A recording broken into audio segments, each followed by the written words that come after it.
thousands of Americans did, Daryl Jaggers and Dennis Sutton served in Vietnam, then tried to get back to life as best they could when they got home. They never imagined a work meeting would one day transport them back to the jungle and forge a bond of friendship and healing. Oh, good. How about you? I'm good. I'm good. Inside the Trouble Riverside Cafe, two old friends catch up. 5 days a week, yeah. Dennis Sutton, a lawyer, and Daryl Jaggers, a banker, met as work contacts in 1993. I was getting acquainted with different people we worked with. When a simple question over lunch He asked me, well, what do you like to do in your spare time? opened a door to the past. I fly helicopters for the Army National Guard. They said, oh, did you fly in Vietnam? An unlikely link I said, yeah, I did. dating decades earlier. The Vietnam War, America's boys fighting in the jungle. We just went there and tried to do our duties. I learned early on we weren't there to win the war. I lost 34 friends there. Daryl joined the Army in 1967.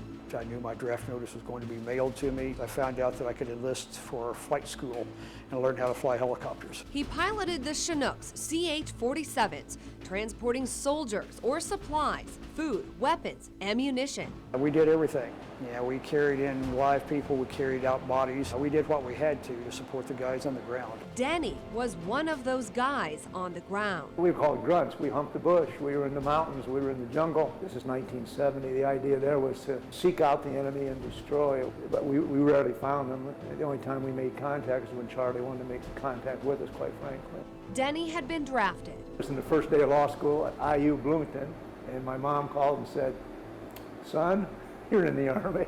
To soldiers like Denny, the Chinooks Daryl flew weren't just helicopters, they were hope. Yeah, that thump of the propellers is what all grunts really look forward to, because normally it was bringing supplies or might be a medevac or something like that, but normally it was something good.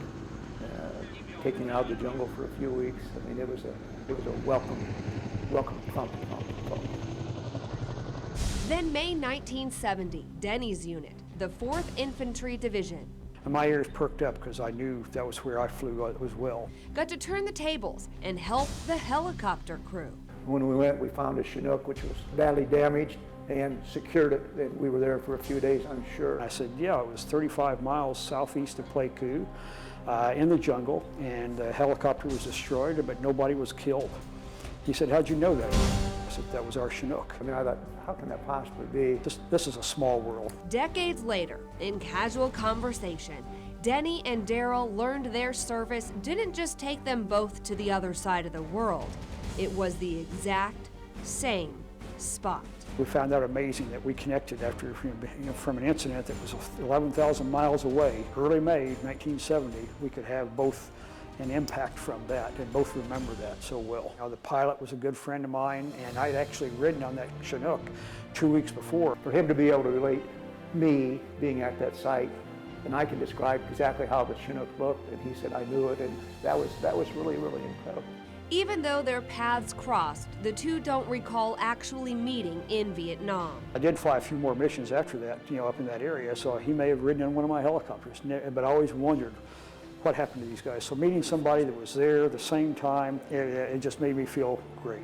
What started as a business relationship became a friendship that helped heal old wounds. After you've served in combat together, yeah, even though we weren't side by side, but we were there at the same time and in the same theater. It's a brotherhood that means a lot to every one of us. There's a commonality because of maybe what things have had happened and you've gone through. So it's a pleasure to be able to talk to another veteran. It was really pleasurable because we had been similarly situated and through a similar thing. And the other part of it, he's a great guy. So I made a great friend with him. Daryl now lives in Indianapolis, but the two are still great friends and keep in close contact.